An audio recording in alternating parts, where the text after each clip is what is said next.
Hey guys, welcome back to my series on my experience in ATI and IBLP.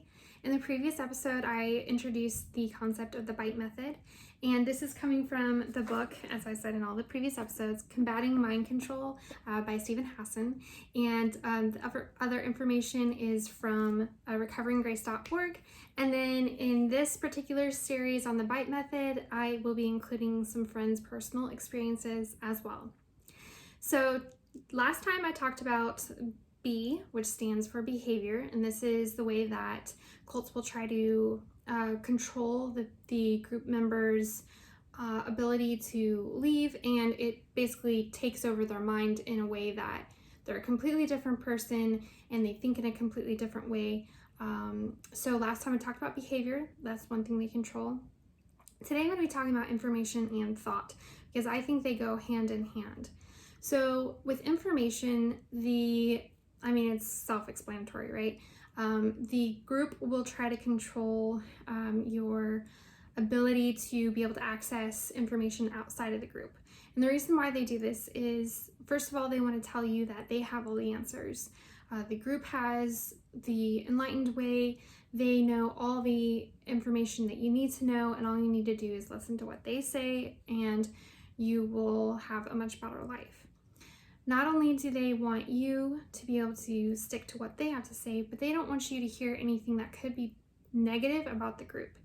And this is very obvious because, again, they don't want you to start having doubts about the group or listening to outsiders and maybe the criticism. So they will set up,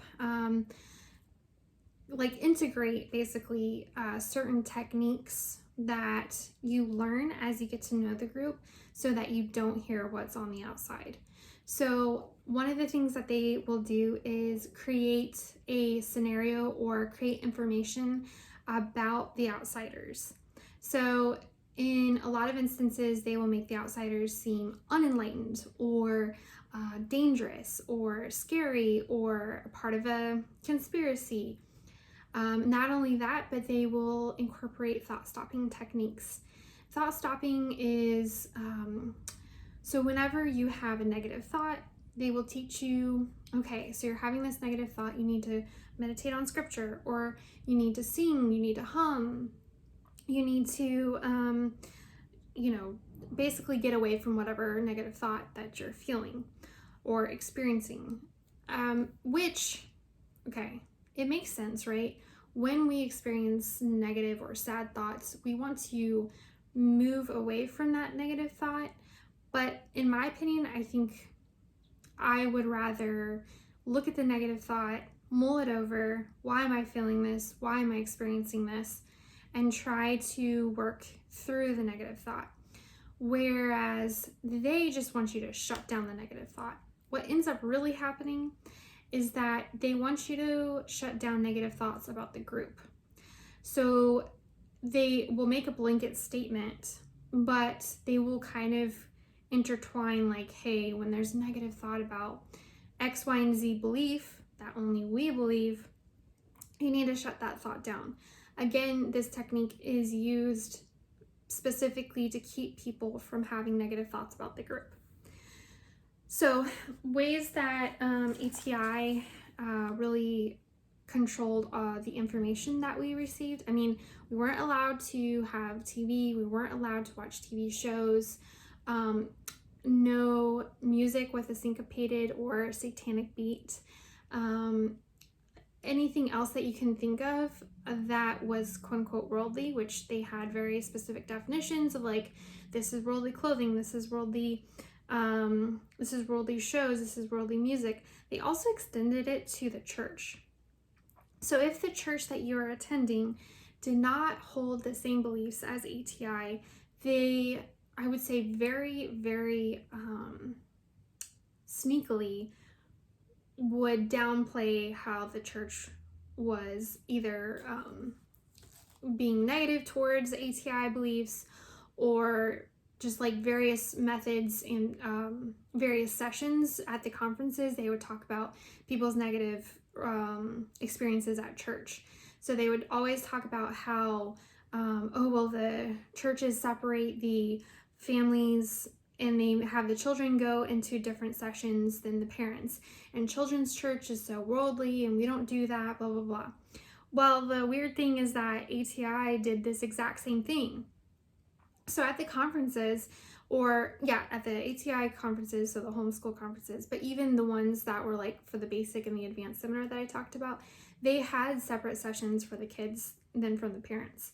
And in recently talking to my parents, I had a different training session. I was receiving different information than my parents. The biggest example of this was one of the last conferences I went to.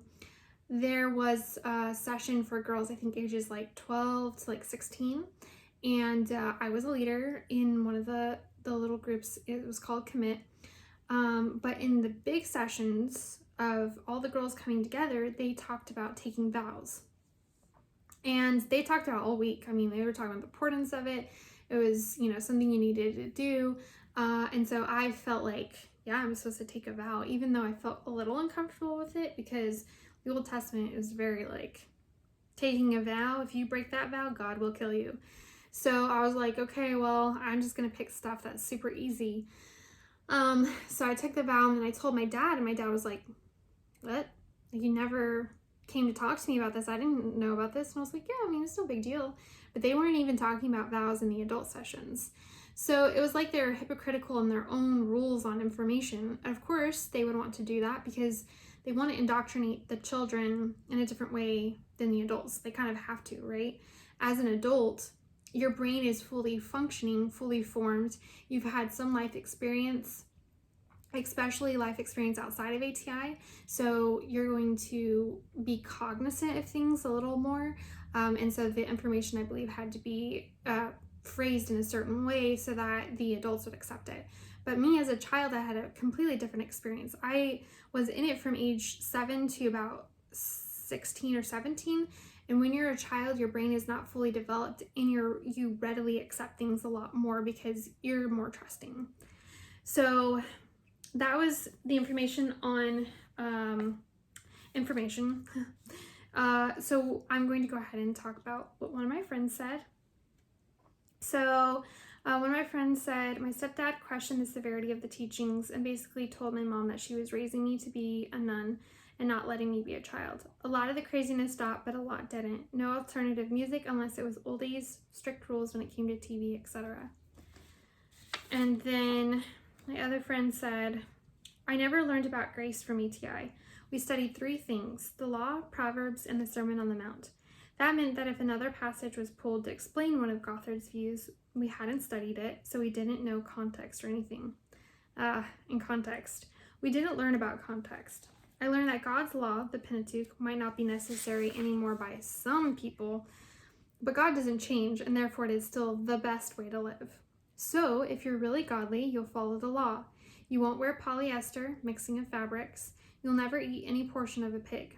By the way, that was terrifying. He told about how deadly eating a pig could be. I thought if I ever ate one, I was going to get a tapeworm. Not maybe, not probably. I would eat a pig and get a tapeworm. That's how it worked. God was protecting his people from tapeworms by telling them they couldn't eat pigs. The Proverbs were held up as gospel truth. So, train up a child in the way he should go, and when he is old, he will not depart from it. That's not a principle. It's not a proverb. It's a promise. So if your kids ever leave the faith, it must be something you've done. You didn't train them up properly. I can't really remember what was taught about the Sermon on the Mount. I remember my sister memorized the whole thing once. That's how important it was, but I don't remember what was taught. So that's just some examples of how we were controlled in ATI.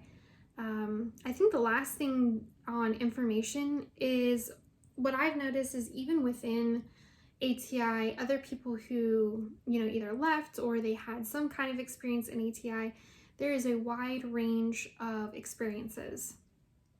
And I think part of that is how involved families were within ATI. So there were some families that they used the curriculum, they kind of went to the conferences, but they didn't embrace everything. They took it with a grain of salt. And so their experience, I feel, in a lot of instances were less severe. It was the families who had embraced everything about ATI, every part of ATI, that have the most amount of issues. So because of that, there's even a confusion within the group, within ATI, of some people being like, well, I didn't have that experience, and some people being like, it was the worst experience of all. And I think that is, I don't want to say it's purposeful, because really it's the individual family's experience that causes them to do that. But when you're trying to compare notes, it can be confusing when you talk to another family or another person who had an experience in ATI and they didn't have as severe of a experience as you, and maybe they even had a positive experience. That does not take away from the fact that the information that they presented was inaccurate and downright wrong. Like, it just wasn't even in scripture. So I always encourage people, you know, when you're talking to others who've had the experience with an ATI, they may have the same experience, they may not, but just know that your experience is still valid, and that goes for any cult. I believe some people are on the fringes, and Hassan does talk about that. There are some people on the fringes of cults who don't really have the same experience, and so they end up a lot more unscathed, so to speak. So I thought I was going to do both information and thought in the same episode, but like I said, I only get 15-minute increments, so I'm actually going to put it into the next episode. It does interlock, the next episode interlocks with this episode, so be sure to watch the next episode. I hope you guys have an awesome day. Talk to you later. Bye.